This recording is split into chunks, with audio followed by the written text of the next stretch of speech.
FM. Isang mapag-alang araw sa inyo mga idol at Mayora Iska Morena. Tawagin niyo na lang ako sa pangalang Christy.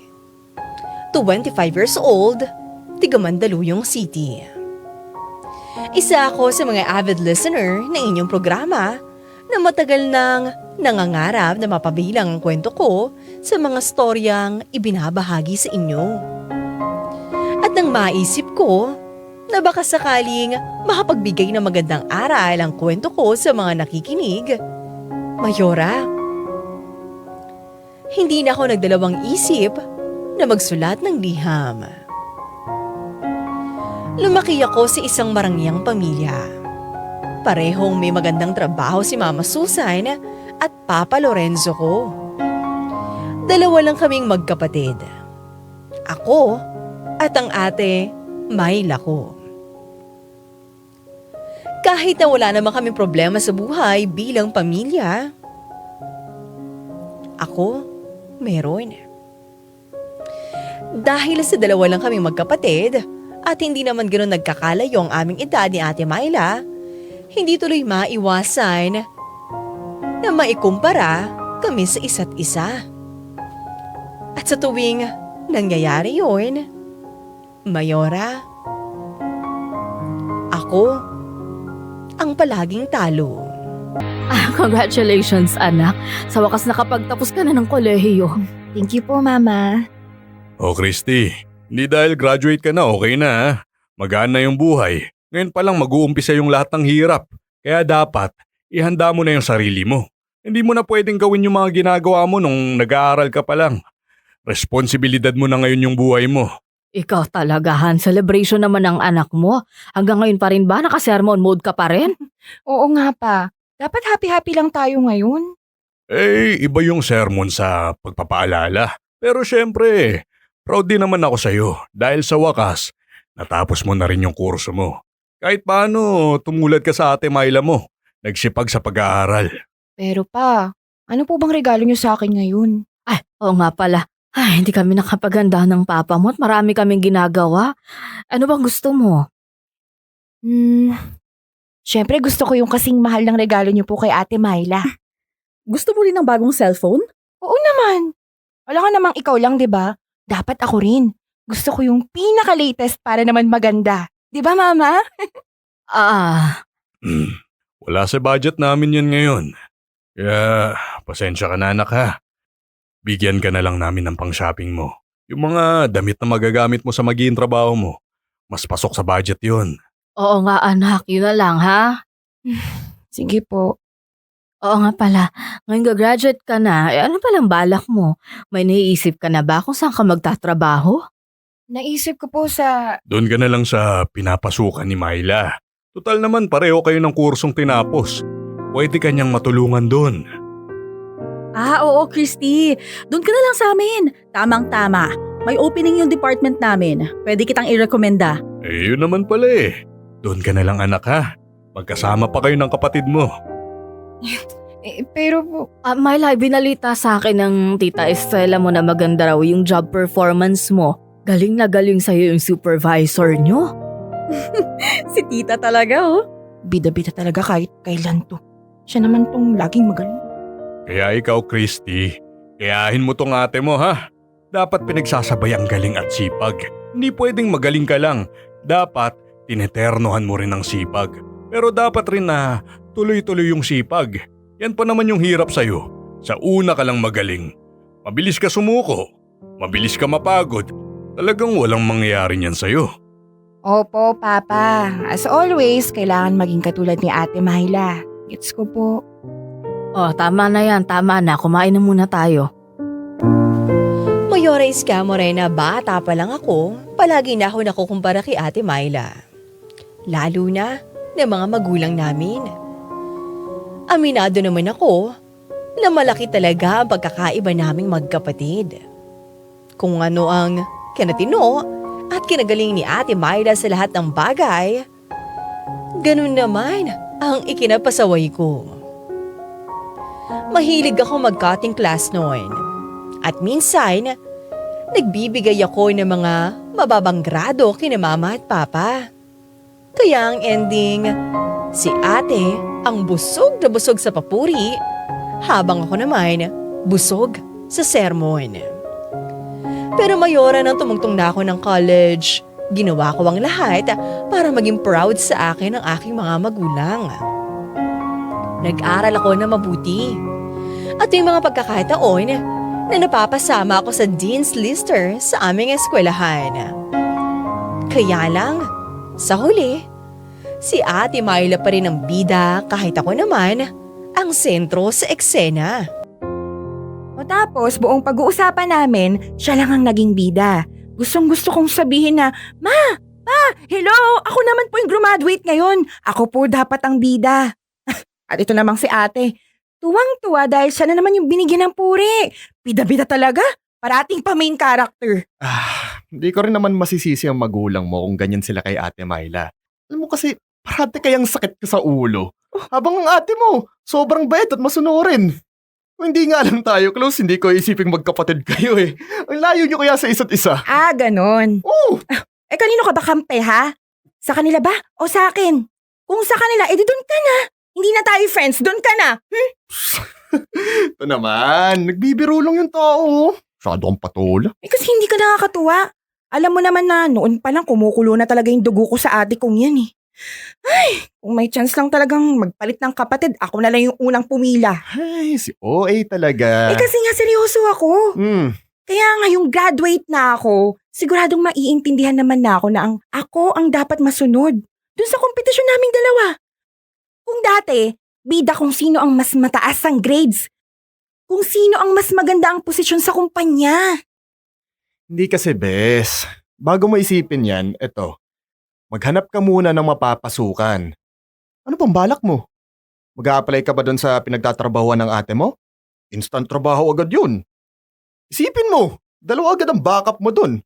Diba, pag ganun, formality na lang siguro yung mangyayari sa'yo doon. Ayoko mag-apply dun, oh. Ayoko nga makasama si ate. Kinukumpara na nga kami sa bahay, dun pa kaya sa office. Diyos ko, ayoko, as in ayoko. O paano yan? Yan yung gusto ng papa mo. Magalit na naman yan sa'yo kapag hindi mo sila sinunod. Ito ang kagandahan pagka-graduate ka na eh. May sarili ka na dapat desisyon. Hindi mo na kailangan makinig sa mga magulang mo dahil tapos na ang responsibilidad nila sa'yo. Teka. Parang mali ata yun Basta, hindi mo ko naiintindihan eh. Dahil hindi mo ako katulad na buong buhay kinukumpara lagi sa kapatid. Gugustuhin mo rin na magkaroon ka ng sarili mong identity sa pamilya niyo, no? Ay, Christy. Alam mo, may sarili ka namang identity sa pamilya niyo eh. Ikaw yung matigas na ulo na anak. Uy! Visit ka! Aray ko! Visit ka talaga! Sakit ng pus mo! Nakakainis ka kasi! Kaya nga kita inaya lumabas para kampihan mo ko. Tapos biglang ganyan yung maririnig ko sa'yo? Kainis. Joke nga lang yun eh. Ewan ko sa'yo. Baw na nga ng hininga mo eh. Oy, hindi no. Dali amoy mo. Ew! Ang baho! Alam mo, palitan mo na yung ginagamit mo ngayon kasi may ire-recommenda ako sa'yo. Ito ang gamitin mo. Goodbye sa tooth decay. Unique toothpaste every day. Oy, huwag mo pansinin yung hininga ko. Ang pansinin mo ay yung problema mo ngayon. Sabi ko sa'yo, magagalit ang papa mo kapag hindi mo agad sinabi sa kanya. Kaya ngayon pa lang, alam mo, sabihin mo na ng ayaw mong pumasok dun sa pinagtatrabahuan ng ate mo. Hindi nga makikinig yun sa akin. Wala naman siyang ibang pinapakinggan kundi si Ate Myla. Kaya gagawa na lang ako ng sarili kong paraan. Magugulat na lang sila. Mayora Iska Morena, bago ako makapagtapos noon sa kolehiyo, pinangako ko nila talaga sa sarili ko na hihiwalay na ako sa anino ng aking kapatid. Gagawa ako ng sarili kong mundo at pupunuin kito ng mga taong kaya akong tanggapin bilang ako. Kaya lang, sa huli, napilit pa rin ako ni na Papa na mag-apply sa pinagtatrabahuhan ni Ate Myla. Mabuti na lang at kahit paano, sa magkaibang departamento kami nabibilang. Kaya buong araw pa rin kaming hindi magkasama. Nasa accounting department ako habang nasa marketing naman si ate. At tulad ng inaasahan, hindi pa rin nawala ang pagkukumpara sa aming magkapatid. Lalo na ngayong pareho na kaming kumikita ng pera at sinusubukang maging magaling sa kani-kaniyang pinili na karera. Christy, bakit ngayon ka lang? Kanina pa ako text ng text sa'yo. Ang sabi ko, umuwi ka ng maaga dahil magse-celebrate tayo. Ano? Nang alin po? Hindi mo ba alam na na-promote yung ate mo? Manager na siya ngayon. Magkaibang department po kasi kami, kaya hindi ko alam. Congrats ate. Thank you. Oh, tingnan mo tong si Myla na-promote na. Masipag kasi walang arte. Si Papa talaga oh. Totoo naman eh. Ikaw, Christy, ano bang nangyayari sa trabaho mo? Huwag mong sabihin habang buhay ka na lang sa posisyon mo. Ay, ito na naman po tayo. Matatagalan pa po kasi ako. Yata. Hindi ko alam. Saka hindi ko rin naman po iniisip yan. Basta ang importante sa akin, sumisweldo at nakakaipon ako. Mahirap kapag pressured sa trabaho, nakaka-stress. Kailangan ng pressure para umangat sa karir. Hindi pwedeng dyan ka na lang. Hindi pwedeng komportable ka lang dyan. Pa, masipag din po yang si Christy. Maganda naman po ang feedback sa kanya sa trabaho eh. Sadyang mahirap lang ang promotion sa kanila. Kahit na, kailangan i-challenge yung sarili. Saka pa, wala naman po kasing manliligaw sa akin na boss. Kaya talagang mahihirapan akong ma-promote. Manliligaw na, boss? Ano ibig mong sabihin? Hindi pa po pala nakukwento ni ate sa'yo. Nanliligaw po kasi sa kanya yung boss niya. Hindi ko nga alam kung sinagot na niya eh. Kaya, no comment. Akit na po ako sa kwarto ko ah. Congratulations ate.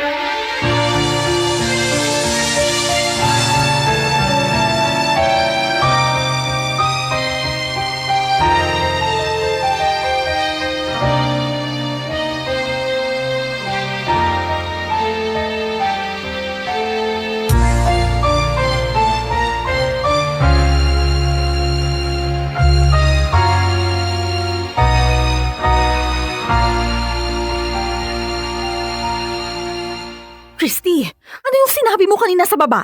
Ano bang sinabi ko? Yung maliligaw mo na boss mo? Totoo naman, di ba? Usap-usapan nga kayo hanggang sa amin eh. At marami akong naririnig na kaya mo lang daw nakuha yung promotion mo dahil may kapit ka sa taas. Hindi mo man lang ako ipinagtanggol? Hindi ko naman din alam yung totoo ah.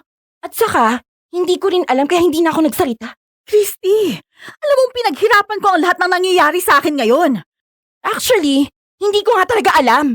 Kasi wala naman talaga akong pakialam sa'yo. Ano bang sinasabi mo dyan? Bakit ka ba ganyan, ha? Naiinggit ka ba? Ako? Maiinggit? Sa'yo, ate? Mataas ang standards ko para mainggit sa'yo. At isa pa, kung talagang wala kayong relasyon ng boss mo, hindi ka nga dapat nagkakaganyan eh. O hindi ka dapat defensive. Hindi ko siya boyfriend. Na-promote ako dahil magaling ako, matalino at masipag. Di ikaw na! Ikaw na yung magaling! Congrats! O ano?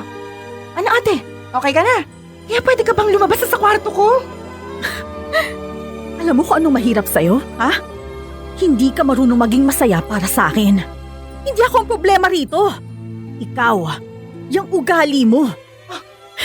Subukan mo kayang ayusin. Baka sakaling maranasan mo rin ang nangyayari sa akin ngayon. Subukan mo maging magaling para mawala yung inggit mo sa katawan. Mga idol, aminado naman ako na noon pa lang, matindi na ang inggit ko kay Ate Myla. Siya ang mas maganda, matalino, mabait, gusto ng lahat. Samantalang ako, parati lang second placer. Second option. O kung minsan pa nga, ako ang choice kapag no choice. Alam ko naman na kahit anong gawin ko, hindi ko mapapantayan si Ate Myla o mas lalo nang higitan ko pa siya. Siya naman ang parating bida, ang main character sa kwento. Pero, umaasa pa rin ako na darating ang araw na mapapataob ko siya. Actually, nagmistulang yon na ang ultimate life goal ko. Ang mapalitan, ang Ate Myla ko sa pagiging number 1 sa lahat ng bagay. Yun ang pangarap ko, na ako na ang maging main character sa kwento. Mayora Iska Morena, simula nang magdalaga kami ni Ate Myla, siya na ang mas ligawin. Kaya naman sa tuwing nalalaman ko na may gusto sa kanya ang nagiging crush ko, kaagad na akong umiiwas dito. Naisip ko kasi, pati ba naman sa pag-ibig, magiging kahati ko pa ang ate ko? Di ako na naman ang naging talunan sa bandang huli. Ang buong akala ko, mapuputol na yon dahil syempre, magkaibang mundo na ang ginagalawan namin. Pero Mayora, nagkamali na naman ako. Dahil nang magkaroon ako ng boyfriend, nagbago ang pakikitungo sa akin magmula nang makilala nito ang ating Myla ko. Pagkatapos nun, saka ko na lang nalaman na may iba na pala to. Sa muling pagkakataon, ako na naman ang talunan. O anak, buti naman at bumaba ka na. Nagugutom ka na ba? Kumain ka na, sige na. Hindi po ako nagugutom, ma. Kuha na lang po ako ng tubig. Christy, nasabi na sa amin ni Benji yung nangyari sa'yo kanina. Ang daldal talaga ng lalaking yun. Bakit mo naman kasi hindi kinilala yung Michael na yun, ha? Dapat kasi, pinahirapan mo muna nung naliligaw siya. Hindi yung may manligaw lang sa'yo sasagutin mo na agad. Huwag po kayo mag-alala pa. Hihingan ko lang po yun ng resume, police clearance, cedula at NBI clearance yung lalaking yun. At bago yun manligaw sa akin, gagawin niya muna yun. Sasamahan ko na rin yun ng Senomar. Tapos kukuha na rin ako ng private investigator para malaman kung babaero ba talaga o hindi. Salamat po talaga sa payo pa. Tignan mo talaga tong batang to. Kung makasagot ang sinasabi ko lang, maging matalino ka dapat sa lahat ng bagay. Ha, tama na. Hayaan mo na yung anak mo. Yan ang mahirap sa'yo, Susan. Masyado mo kasing binababy ang bunso mo Kaya yan, lumaking walang alam. Naging utu-utu pa sa lalaki. May tanong ako sa'yo pa. Kung si Ate Myla ang naloko ng ganito, anong gagawin niyo? Huwag niyo na pong sagutin. Alam ko na. Siguradong sinugod niyo na yung lalaki, sinuntok o baka nga pinapulis niyo pa Kasi si Ate Myla ang naloko, si Ate ang nasaktan, tama? Anong ibig sabihin mo dyan? Na ibang magiging reaksyon niyo kung si Ate ang nasa sitwasyon ko. Pero dahil ako itong niloko, ganyan ang sasabihin niyo? Ako ang naloko pero ako pa rin yung may kasalanan. Kasi kahit kailan naman, wala kayo naging pakialam sa akin. Kasi ako lang naman to, di ba? Cristiano ba, bakit ganyan ka makipag-usap sa papa mo? Isa ka pa, ma? Minsan hindi niyo ako ipinagtanggol kay Papa? Na kung magbitaw ka ng salita, parang hindi mo ako anak? Hoy, Christy! Huwag mo akong pagsasalitaan ng ganyan. Baka nakakalimutan mo. Tatay mo ko! Huwag po kayo mag-alala pa. Minsan hindi ko kinalimutang tatay ko kayo. Ako pa. Naaalala niyo pa ba ako? Naaalala niyo pa bang anak niyo ko? Ano naman lang yung sabihan niyo man ako ngayon na, hayaan mo na anak, makakarma rin yung Michael na yan. O diba? Kahit sabihan niyo lang ako pa, wala kayong sasabihin. Pero hindi Ako na nga tong niloko, ako pa yung may kasalanan dahil tanga ako. Oo na! Oo na, tama na ako, Papa! Wala akong kwentang tao! Ako na yung tanga, ako na yung uto-uto! Papa! Kasi kahit isang beses wala kayo nakitang maganda sa akin! Kaya sige pa, bahala na kayo kung ano yung gusto niyong sabihin sa akin. Wala na akong pakialam to dahil wala naman kayong pakialam sa akin!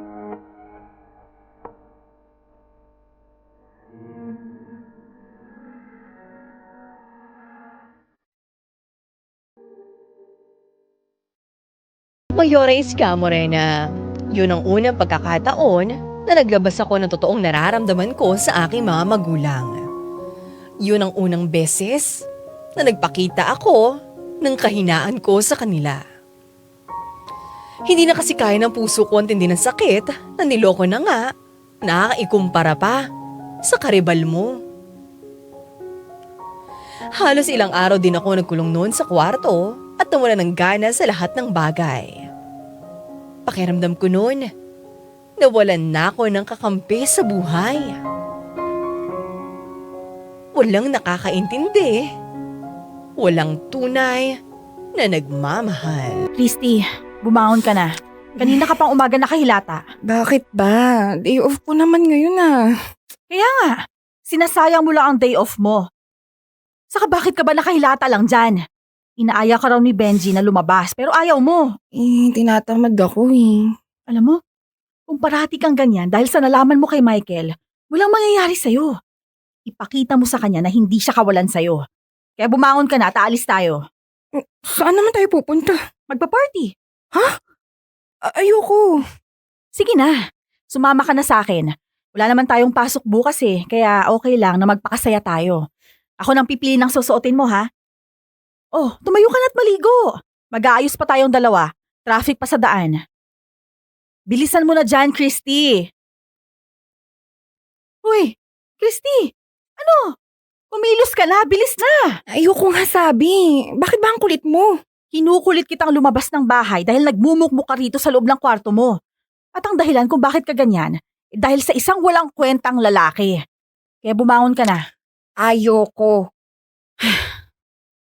Tayo na! Ate, ayoko nga. Sige na, bumangon ka na!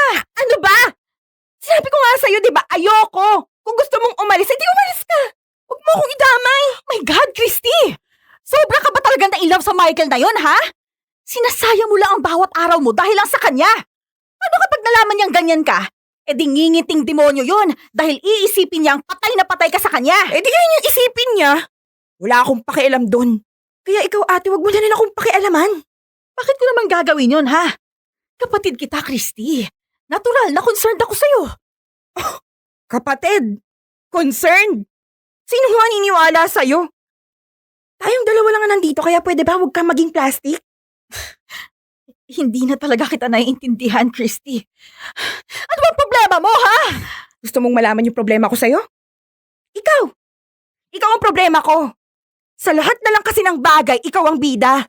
Ikaw yung parating main character. Alam mo ba, nagusto kang pormahan ni Michael. Nagusto niyang ikaw ang maging girlfriend niya kaysa sa akin.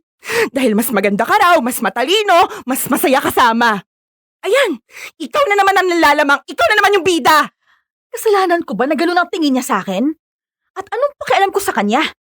Wala. Hindi ko binida ang sarili ko kay Michael.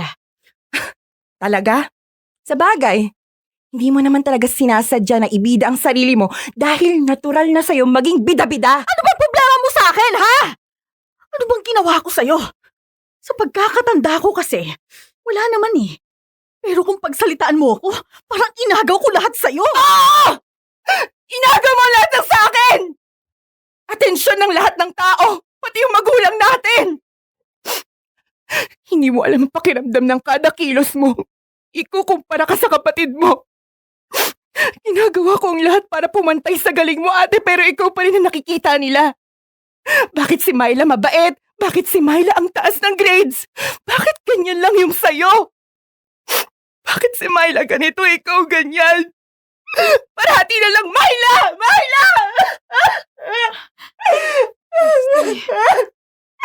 Ginawa ko naman yung lahat, ate, para malagpasan kita Para mas magaling ako, mas matalino, mas maganda sa'yo.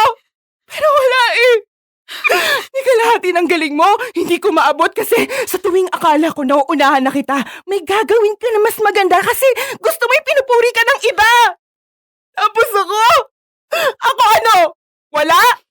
Isasantabi na naman? Alam mo ba yung pakiramdam na yun, ate, ha? Siyempre hindi kasi ikaw yung paborito ng lahat. Parating una sa lahat, samantalang ako, tira-tira na lang napupunta sa akin.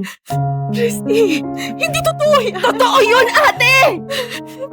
At nung dumating si Michael, sabi ko nga, sa wakas kahit papaano, meron na ako nang wala ka. Lalaking magmamahal sa akin, pero ano nakita niya? Ikaw na naman. Wala siya nakita sa akin. Nakalimutan na naman ako. Ikaw na naman ang bida ulit. Papagod na ako, ate. Pagod na ako makipagkompetensya sa'yo. Dahil wala naman talagang kompetisyon, Christy. Ikaw lang ang nag-iisip niya. Huwag mo na akong tanungin. Nang ganyan, ate, hindi mo na ako mauuto. Tuwang-tuwa ka naman, di ba? Kapag ikaw yung bida. Kapag ikaw yung mas kilala, mas paborito. Hindi. Kasi hindi ko pinapansin yun, Christy. Kung naiinggit ka sa akin, kasalanan mo yun. Kasi ako, ni minsan, hindi kita tinuring na kalaban. At kung meron man, ibibigay ko sa'yo parati ang premyo ko. Kasi, makita lang kitang masaya. Panalo na rin ako. Ang sakit lang, Christy. Dahil kapatid ang turing ko sa'yo. Pero kalaban pa lang tingin mo sa akin. Para akong nabuhusan ng malamig na tubig ng mga oras na yun. Hindi ko inakala na kahit ilang beses ko nang pinapasama ang loob ni Ate Myla, iba pa rin pala ang pagmamahal niya sa akin bilang kapatid niya. Na all this time, ako lang pala ang nasa kompetisyon na kawalang ang may gawa. Ako lang pala ang naiinggit. Ako lang pala ang feeling na aapi. Pagkatapos ng usapang namin yon, Mayora, isang buong araw kaming hindi nag-usap, nagkakasalubong pero hindi nagtitinginan. Hindi ko alam kung pareho lang ba na naghahanap kami ng tamang tiyempo para humingi ng tawad o sadyang nawala na talaga ang pakialam sa akin ng Ate Myla ko. Sina Mama? Umalis, may pinuntahan sila ni Papa. Gagabihin daw. Kaya tayo na lang daw muna yung bahala sa pagkain ngayon. Okay. Magkakape ka? Oo, may init bang tubig dyan? Oo, ako na. Pagtitimpla na kita. Hindi, okay lang. Ako na. Ako na nga sabi. Sige.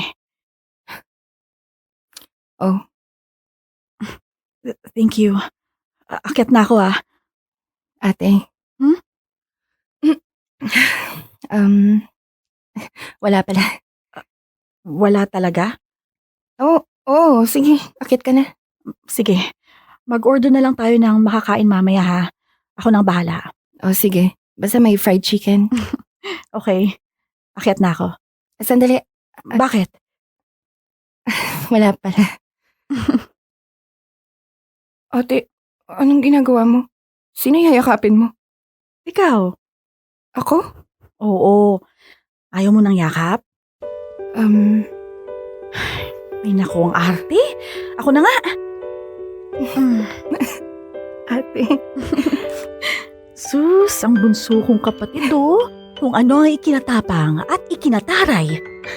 Ganon din kababaw ang luha. Huwag ka nang umiyak. Sorry talaga, ate. Sorry sa lahat ng mga salitang sinabi ko sa'yo. Okay lang. Maganda nga yun eh. At least nalaman ko kung ano ang nasa loob mo. Hindi ko man lang alam na all this time, may sama ka pala ng loob sa akin.